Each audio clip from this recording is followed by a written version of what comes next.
নবীজি অবশ্যই আপনার কথাগুলা মনোযোগের সাথে শুনবো, আপনি বলেন। নবীজি বললেন, 1 নাম্বার, একজন ভালো মানুষ দুনিয়া থেকে কত সুন্দর করে তার মরণ হয়। 2 নাম্বার, একজন গুনাহগার মানুষ দুনিয়া থেকে তার মরণটা কত কষ্টের হয়, কত নির্মম, কত ভয়াবহ তার মৃত্যু হয়। আমি তোমাদেরকে এই 2টা বিষয় সম্পর্কে বলতে চাই। এরপরে নবী বলেন, শোনো, ওয়াইন্নাল আবদাল মুমিনা ইযা কানা ফি ইনকিতাইম মিনাদ দুনিয়া ওয়া ইকবালিম মিনাল আখিরা। একজন ভালো মানুষ যেদিন দুনিয়াকে বিদায় জানায়া আখিরাতের দিকে যেদিন রওনা করে মারা যাবে, এই দিনটাই তার দুনিয়ার সর্বশেষ দিন। মৃত্যুটা কত সুন্দর হয়, নবী বলেন, নাজালাত ইলাইহি মিনাস সামাই মালাইকা। ওই ইমানদার ব্যক্তির আত্মাটারে কবজা করার জন্য, ইমানদার ব্যক্তির আত্মাটারে নেওয়ার জন্য আসমান থেকে বিশাল বড় একটা ফেরেশতার দল ওই ইমানদার ব্যক্তির বাড়িতে আল্লাহ তাআলা পাঠায়া দেয়। মুরব্বী, ওস্তাদ, আসাতিজা ইকরাম এখানে যারা আছেন, একটু সবক শোনানোর মতন আমি কিছু কথা বলবো, আপনাদের কাছ থেকে কিছু কথা শুনবো। আমার কথাগুলো একটু মনোযোগের সাথে আমলের নিয়তে দিলের কান দিয়া কথা কয়েকটা শুনবেন। রাজি আছেন নি ইনশাআল্লাহ? অনেকেই কথা কন না দেখি, রাজি আছেন নি ইনশাআল্লাহ? আল্লাহ কবুল করেন, কন আমিন। আর হযরত যে বিষয়ের উপর আলোচনা করেছেন রমজান, হযরতের বলে যাওয়া প্রত্যেকটি ভালো আমলি কথার উপরে আল্লাহ আমাদের সবাইরে আমল করার তৌফিক দান করেন। আমি আসছি হযরতের ছোট ভাই প্রফেসর সাহেবের সাথে কয়টা খাওয়া দাওয়া করেই স্টেজে আসলাম, নামাজ পড়ে স্টেজে আসছি। শুনলাম করোনার সময় এই মসজিদের ভিত্তি প্রস্তর স্থাপন হয়েছে। আমার মনে হয় না সারা বাংলাদেশে করোনার সময় মসজিদ হইয়া এতটুকুন আগায় গেছে, এরকম তালিকা করলে মনে হয় এটা 1 নম্বরেই থাকবো। শুধু একক ব্যক্তি একজন চাইছে ধার হয়েছে, বিষয়টা এমন না। সবাই এই মসজিদটারে নিজের মসজিদ মনে করছে, দেখেই মসজিদ এই পর্যায়ে আসছে। কথা ঠিক আছে? এখন এই মসজিদটারে আবাদ করতে হইব, খালি টাইলস লাগাইয়া মসজিদ পাকা হইল, ইমানদার কাঁচা হইল, এমন হইলে হইব না। কথাটা ঠিক আছে? এই ইমানদার কিভাবে পাকা হবে? মসজিদ সুন্দর হবে, ইমানদার ব্যক্তিদের ইমানও সুন্দর করতে হবে, কোনো বিকল্প নাই। হাদিসে আসছে কিয়ামতের আগে মসজিদগুলো উন্নত হবে, মসজিদগুলো পাকা হবে, ইমানদারেরা কাঁচা হবে, মসজিদগুলো হেদায়েত শূন্য হবে। এই জন্য আমি আপনাদের সামনে অল্প সময় কয়েকটা কথা বলবো, আমার অল্প সময়ের কথা, যাতে আপনারাও বিরক্ত না হন, বিব্রত না হন, বসে বসে ক্লান্ত না হন। এই জন্য অল্প সময়ের কয়েকটা কথা একটু দিল দিয়ে শুনবো। কোন ইনশাআল্লাহ? এই সবাই কোন ইনশাআল্লাহ? আল্লাহ কবুল করেন, কোন আমিন। আরেকবার কোন আমিন। নাহমাদুহু ওয়া নুসাল্লি আলা রাসূলিল কারীম।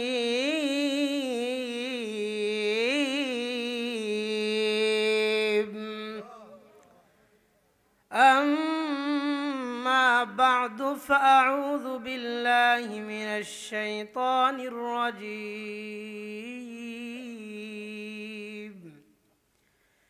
বিসমিল্লাহির রহমানির রহিম।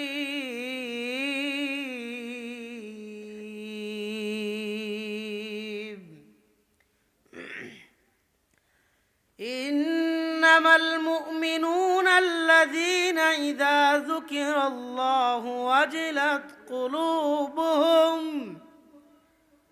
وَإِذَا تُلِيَتْ عَلَيْهِمْ آيَاتُهُ زَادَتْهُمْ إِيمَانًا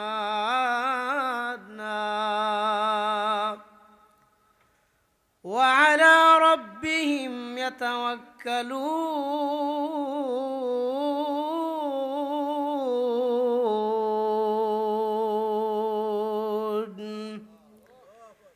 الَّذِينَ يُقِيمُونَ الصَّلَاةَ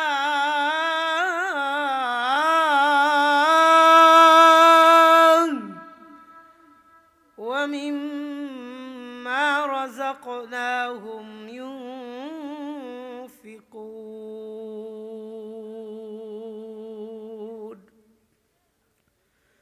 উলাইকা হুমুল মুমিনুনা হাক্কান লাহুম দারাজাতুন ইনদা রাব্বিহিম ওয়া মাগফিরাতুন ওয়া রিজকুন কারীম।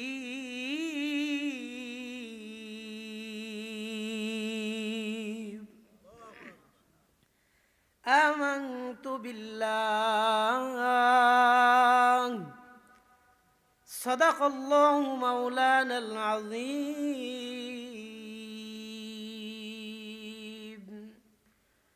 وعن أبي هريرة رضي الله تعالى عنه وعنهم أنه قال النبي صلى الله عليه وسلم من قال سبحان الله وبحمده في يوم 100 مرة حطت خطاياه وإن كانت مثل زبد البحر أو كما قال النبي عليه الصلاة والسلام. سبحانك لا علم لنا إلا ما علمتنا إنك أنت العليم الحكيم. আলহামদুলিল্লাহ সুম্মা আলহামদুলিল্লাহ। আজকের এই সাতিয়ান কলির বাড়ি যুব সমাজ ও জামে মসজিদের উদ্যোগে আয়োজিত 18তম বার্ষিক ইসলামী মহাসম্মেলনে উপস্থিত ওয়াজিবুত তাহরিম কাবিল ইহতিরাম মুআজ্জাজ ওলামা হযরত, আমার সামনে বসে আছেন এই কলিরবাড়ি এলাকার এই গ্রামের এই মহল্লার সর্বজন শ্রদ্ধেয় মান্যবর মুরব্বী বাবারা, যুবক ভাইরা, পর্দার অন্তরালে অবস্থানরতা শ্রদ্ধেয়া সম্মানিতা মা ও বোনেরা, সকলের প্রতি আমি আন্তরিক মুবারকবাদ জানাই।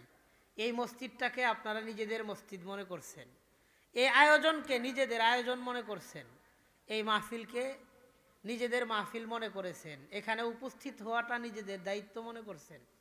সারা দিন কত মেহনত, পরিশ্রম, দৌড়াদৌড়ি, কাজকর্ম, ব্যস্ততা, চাকরি বাকরি, ধানের মৌসুম চলতেছে, এখন নির্বাচনী ব্যস্ততা এখনও শরীর থেকে যায় নাই, তারপরেও লম্বা সময় কোরআন আর হাদিসের আলোকে কিছু কথা শোনার জন্য ধৈর্য, আগ্রহ, মানসিকতা নিয়ে বাড়ির আরামের বিছানা রাইখা এই মাটির বিছানার মধ্যে বাসতলায় এসে বসে রয়েছেন। আমি দোয়া করি আল্লাহ যেন এই কষ্টগুলাকে হাসরের মাঠে নাজাতের জরিয়া হিসাবে আল্লাহ কবুল করেন। আমি আপনাদের সামনে কোরআনে কারীম সূরা আনফালের 2, 3, 4 তিনটা আয়াত তেলাওয়াত করেছি। তিনটা কিও কয়টা? কথা কন্যা দেখি কয়টা? হ্যাঁ, কোরআনে কারীমের তিনটা আয়াত পড়েছি। সূরা আনফালের 2, 3, 4 দ্বিতীয়, তৃতীয়, চতুর্থ এই তিনটা আয়াত পড়ছি। এবং রাসূলুল্লাহ সাল্লাল্লাহু আলাইহি ওয়াসাল্লামের বহু সংখ্যক হাদিস থেকে বুখারী শরীফের 6405 6405 নম্বর হাদিস, একটা হাদিস পড়ছি। তিনটা আয়াত, একটা হাদিস, 3 এ 1 4। এই চারটা জিনিস সামনে রেখে কয়েকটা কথা আপনাদের সাথে একটু মুজাকারা করব। কথাগুলো আমি এই নিয়তে বলবো, এই উদ্দেশ্যে বলবো, এই মাকসাদে বলবো যেন আল্লাহ তাআলা প্রত্যেকটা ভালো আর আমলি কথার উপরে সবার আগে আমি গুনাহগারকে আল্লাহ আমল করার তৌফিক দান করেন। এরপরে ভালো আর আমলি কথাগুলোর উপরে আল্লাহ যেন আমাদের সবাইরে আমল করার তৌফিক দান করেন, কোন আমিন। আমি ভূমিকাতে এক মুহূর্ত সময় বিলম্ব না কইরা সরাসরি আমার আলোচনায় প্রবেশ করতেছি। মন দিয়ে কথা কয়টা শুনবো, কোন ইনশাআল্লাহ। আবার সবাই কোন না ইনশাআল্লাহ। আল্লাহ কবুল করেন, কোন আমিন। আল্লাহ তাআলা কোরআনে কারীমের একটা আয়াতে বলেন, একটু মন দিয়ে শুনেন। আল্লাহ বলেন, বিসমিল্লাহির রহমানির রহিম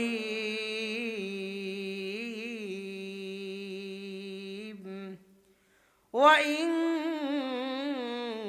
তাউদ্দু নি'মাতাল্লাহি লা তুহসুহা। আল্লাহ বলেন আমি এই পৃথিবীতে দুনিয়াতে এই পরিমাণ নিয়ামত দিয়ে রাখছি, পৃথিবীর সমস্ত মানুষ যদি আল্লাহর নিয়ামতগুলারে একটা একটা একটা একটা করে গণনা শুরু করে, পৃথিবীর হায়াত শেষ হয়ে কিয়ামত চলে আসবে, আল্লাহর নিয়ামতগুলা মানুষ গণনা কইরা কোনো দিন শেষ করতে পারবে না। এই আয়াত থেকে আমি আপনি একটা কথা জানলাম, দুনিয়াতে আল্লাহ পাকের নিয়ামতের সংখ্যা কত বলেন? অগণিত। কত? সবাই কন্যা কত? অগণিত, হাজার লাখ কোটি নিয়ামত আল্লাহ দুনিয়াতে দিয়ে রাখছেন। এই হাজারো লাখ কোটি অগণিত, যা গুইনা শেষ করার মতো না, এই অগণিত নিয়ামতের মধ্যে সবচাইতে দামি, বড়, মূল্যবান নিয়ামত কোনটা?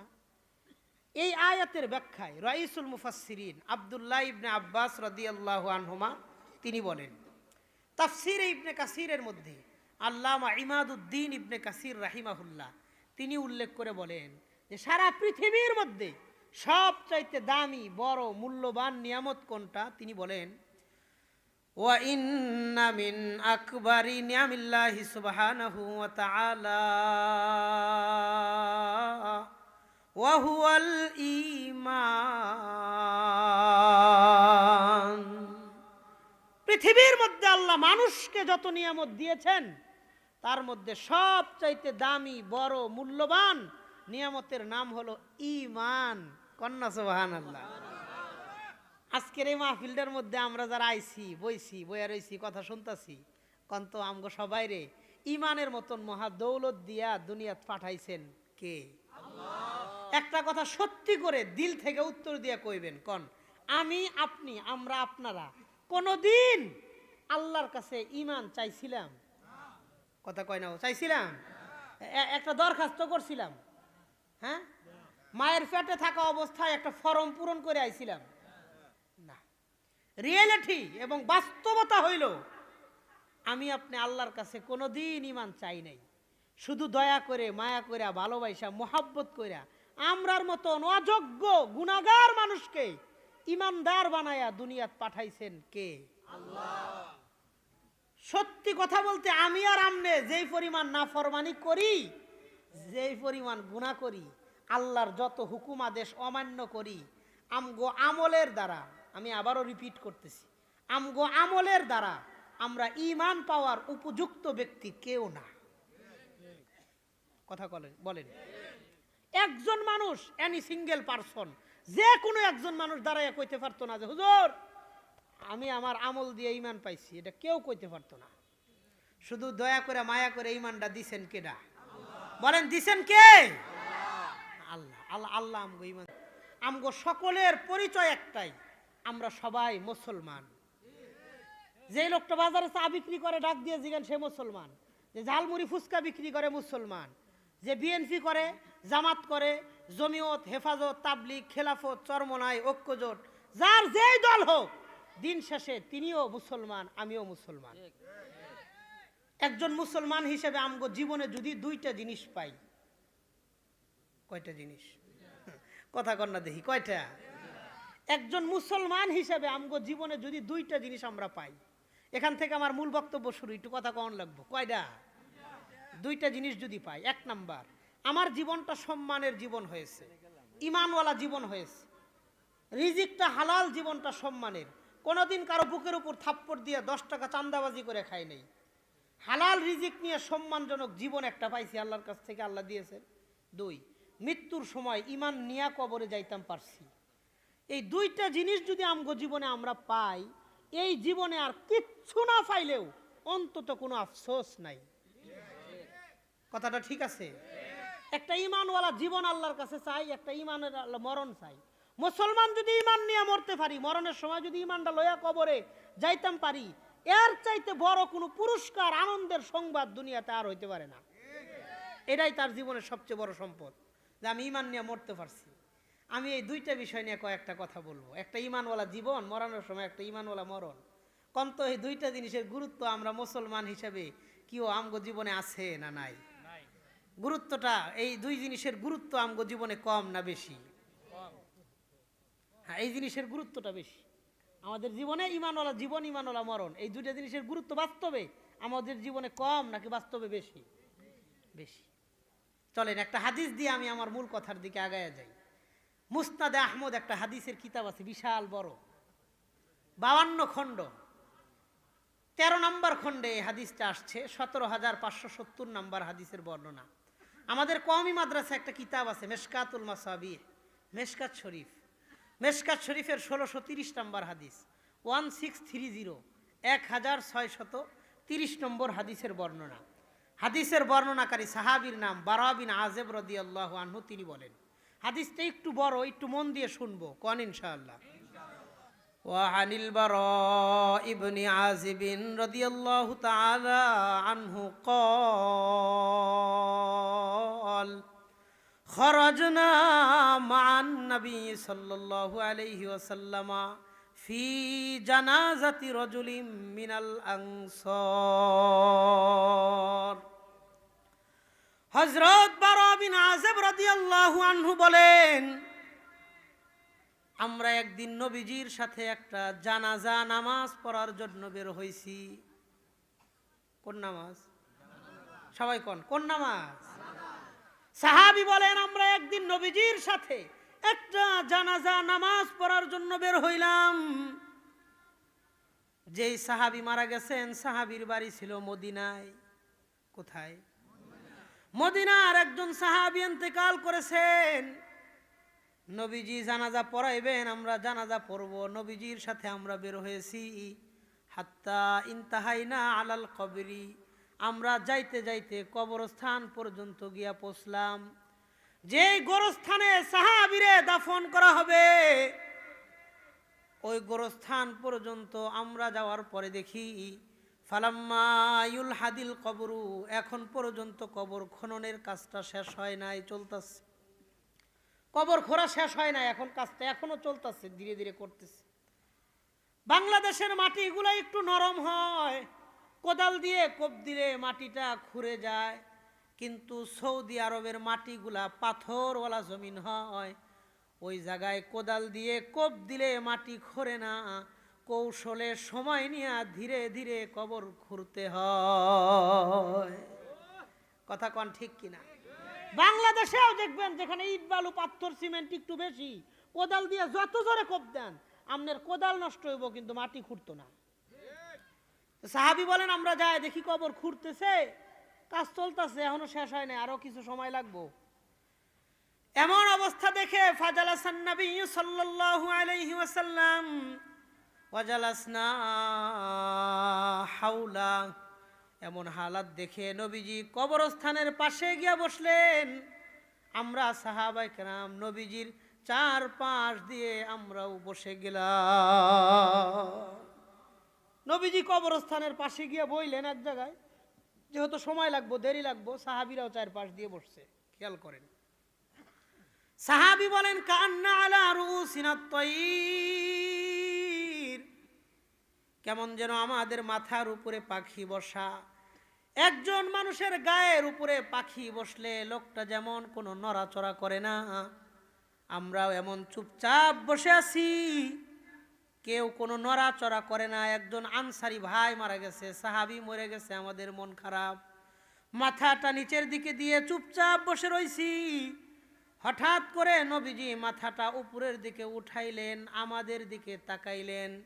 তাকানোর পর নবী বললেন, ইস্তাইযু বিল্লাহি মিন আযাবিল কবরি, হে আমার সাহাবায়ে কেরাম, তোমরা সবাই আল্লাহর কাছে কবরের আযাব থেকে বেশি বেশি তোমরা পানা চাও। এই যে একটা কবর তোমাদের সামনে খনন করা হইতেছে, কয় হক, এই কবরের আযাব থেকে আল্লাহর কাছে বেশি বেশি পানা চাও। সাহাবী বলেন, ক্বালা লানা হাযা মাররাতাইনি আও সালাসা, নবীজি আমাদেরকে এই কথাটা বলেছেন 2 অথবা 3 বার। বলেন তো, একটা কথাই যদি 2 বার কিংবা 3 বার বলা হয়, ওই কথাটার গুরুত্বটা কম থাকে না বেশি থাকে? নবীজি তিনবার বললেন আল্লাহর কাছে কবরের আযাব থেকে পানা চাও। এরপরে নবী বললেন আমি তোমাদেরকে দুইটা কথা বলতে চাই, আমার কথা দুইটা কি তোমরা মনোযোগের সাথে শুনবা? সাহাবায়ে কেরাম জবাব দিয়ে বললেন ক্বালু বালা ইয়া রাসূলুল্লাহ, নবীজি অবশ্যই আপনার কথাগুলা মনোযোগের সাথে শুনবো, আপনি বলেন। নবীজি বললেন এক নাম্বার, একজন ভালো মানুষ দুনিয়া থেকে কত সুন্দর করে তার মরণ হয়। 2 নাম্বার, একজন গুনাহগার মানুষ দুনিয়া থেকে তার মরণটা কত কষ্টের হয়, কত নির্মম, কত ভয়াবহ তার মৃত্যু হয়। আমি তোমাদেরকে এই দুইটা বিষয় সম্পর্কে বলতে চাই। এরপরে নবী বলেন শোনো, ওয়া ইন্নাল আবদাল মুমিনা ইযা কানা ফি ইনকিতাইম মিনাদ দুনিয়া ওয়া ইকবালিম মিনাল আখিরা, একজন ভালো মানুষ যেদিন দুনিয়াকে বিদায় জানায়া আখিরাতের দিকে যেদিন রওনা করে মারা যাবে, এই দিনটাই তার দুনিয়ার সর্বশেষ দিন। মৃত্যুটা কত সুন্দর হয়, নবী বলেন নাজালাত ইলাইহি মিনাস সামাই মালাইকা, ওই ইমানদার ব্যক্তির আত্মাটারে কবজা করার জন্য, ইমানদার ব্যক্তির আত্মাটারে নেওয়ার জন্য আসমান থেকে বিশাল বড় একটা ফেরেশতার দল ওই ইমানদার ব্যক্তির বাড়িতে আল্লাহ তাআলা পাঠায়া দেয়। আল্লাহ বলেন যাও, আমার ওই বান্দাটা আজকে আমার কাছে আসবে, সে যেন একা একা না আসে, রিসিভ করে সম্মান দিয়ে সংবর্ধনা দিয়া আমার বান্দারে আমার কাছে লই আইবা। সুবহানাল্লাহ।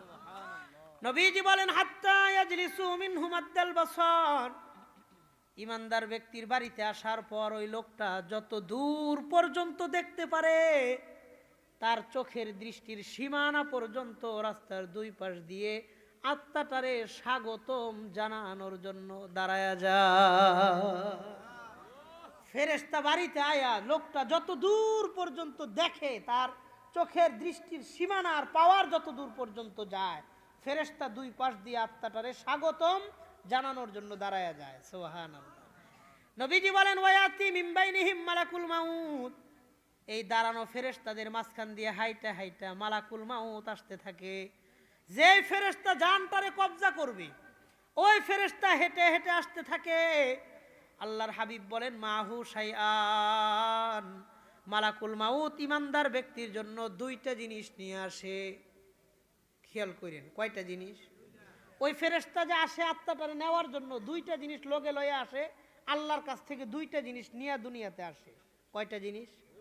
এক নাম্বার, নবীজি বলেন মাহু কাফনুন মিন আকফানিল জান্নাহ ওয়া হানুতুম মিন হানুতিল জান্নাহ, এক নাম্বার জান্নাত থেকে একটা কাফনের কাপড়। 2 নাম্বার ওয়া হানুতুম মিন হানুতিল জান্নাহ, জান্নাত থেকে একটা আতরের কৌটা, আতরের শিশি। 1 নাম্বার একটা কাফনের কাপড় নিয়ে আসে, 2 নাম্বার একটা আতরের কৌটা। এই দুইটা জিনিস নিয়ে ইমানদার ব্যক্তির কাছে এসে হাজির হয়ে যায়। কয়টা জিনিস? এই দুইটা জিনিস সামনে কাজে লাগবে, একটু মন দিয়ে কোন কয়টা জিনিস? 1 নাম্বার ইমানদারের জন্য একটা কাফনের কাপড় আনে, 2 নাম্বার একটা আতরের কৌটা নিয়ে আসে, আতরের একটা শিশি নিয়ে আসে, দুইটা জিনিস। এই দুইটা জিনিস নিয়ে আসার পর নবীজি বলেন হাত্তা ইয়াজলিসা ইনদা রাসিহি মিন জানিবিহিল মাইমান, মালাকুল মাউত ইমানদার ব্যক্তির মাথার ডান পাশে এসে বসে। কোন পাশে? এখানে একটা কথা খুব গভীরভাবে মনোযোগ দিয়ে মনে রাখেন, লোকটা যদি ভালো হয়, নামাজি হয়, পরহেজগার হয়, মুত্তাকি হয়, মালাকুল মাউত তার মাথার ডান পাশে এসে বসবে। আর লোকটা যদি গুনাহগার হয়, বেনামাজি হয়, মালাকুল মাউত তার মাথার বাম পাশে এসে বসবে। বলেন লোকটা ভালো হইলে কোন পাশে বসবে? লোকটা গুনাহগার বেনামাজি হইলে কোন পাশে বসবে?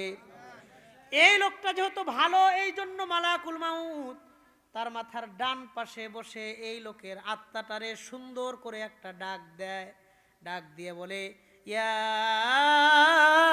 আইয়াতুহান নাফসুত তাইয়্যিবা, হে পবিত্র আত্মা। ইমানদার ব্যক্তির আত্মাটারে পবিত্র আত্মা বলে ডাক দিয়ে দেয়। ইমানদার ব্যক্তি আত্মাটারে পবিত্র আত্মা কয়ে ডাক দেয়, কয় এখানে রাখেন, কয় তুমি পবিত্র, তোমার কোনো টেনশন নাই, তুমি বের হয়ে আসো। উখরুজি ইলা রিজওয়ানি রাব্বিকুম মাগফিরাতিন আলাইক, তুমি ওই আল্লাহর দিকে বের হয়ে আসো যে আল্লাহ তোমার উপরে সন্তুষ্ট, তোমার জীবনের সব গুনাহ খাতা আল্লাহ মাফ করে দিয়েছে। দুইটা কথা কয়, দুইটা কয় বের হও ওই আল্লাহর দিকে, ইলা রিজওয়ানি রাব্বিক, রিজওয়ান মানে রাজি, আল্লাহ তোমার উপরে রাজি আছে, ওয়া মাগফিরাতিন আলাইক, তোমার জীবনের সব গুনাহ খাতা আল্লাহ মাফ করে দিয়েছে, তুমি তুমি বাইরে আয়ো, আমার কাছে আসো। এই কথা শোনার পরে আত্মাটা কিভাবে বের হয়, আমার হাতের দিকে তাকান। নবীজি বলেন ফাতাখরুজু তাসিলু কামা তাসিলুল কতরাতু মিন ফামিস সিকাই। নবীজি বলেন একটা বোতল থেকে একটা ফোঁটা পানি যতটা সহজে বের হয়ে আসে, ইমানদার ব্যক্তির আত্মাটাও এর চাইতে সহজে বের হয়ে আসে। আরে নবী বললেন কি, ফাতাখরুজু তাসিলু কামা তাসিলুল কতরাতু মিন ফামিস সিকা। কতরাতুন মানে এক ফোঁটা পানি, ফামুন মানে মুখ, সিকাউন মানে বোতল। একটা বোতল থেকে একটা ফোঁটা পানি যতটা সহজে দুনিয়াতে বের হয়ে আসে, ইমানদার ব্যক্তির আত্মাটাও তার ভিতর থেকে এর চাইতে সহজে বের হয়ে যায়। এবার বলেন মালাকুল মাউত ইমানদার ব্যক্তির জন্য কয়টা জিনিস নিয়ে আসছিল? কিও কয়টা? ভুলে গেছেন গা? কয়টা? একটা কাফনের কাপড়, একটা আতরের শিশি বা কৌটা। আত্মাটা ভিতর থেকে বের হয়ে আসার পর ওই আত্মাটারে সুন্দর করে এই কাফনের কাপড়ের মধ্যে পেঁচায় দেয়। ফায়াজালুনাহা ফি যালিকাল কাফনি ওয়া ফি যালিকাল হানুত। কাফনের কাপড়ের মধ্যে আত্মাটা পেঁচায় দেওয়ার পর নবী বলেন ফায়াখরুজু মিনহা কাতিয়াবি নাফহাতি মিসকিন উজিদাত আলা ওয়াজহিল আরদি। এই কাফনের কাপড় থেকে এমন সুঘ্রাণ ছড়াইতে থাকে, দুনিয়ার মানুষ এমন সুঘ্রাণ কোনোদিন সুইখাও দেখে না। এমন সুঘ্রাণ এই কাফনের কাপড় আর ওই আত্মা থেকে আল্লাহ ছড়ায় দেয়। খেয়াল করেন নবীজি বলেন ফালা ইয়ামুরুনা বিহা আলা মালাইম মিনাল মালাইকা ইল্লা ইয়ালকাউনা আলাইহিমুস সালামা মিনাল্লাহ।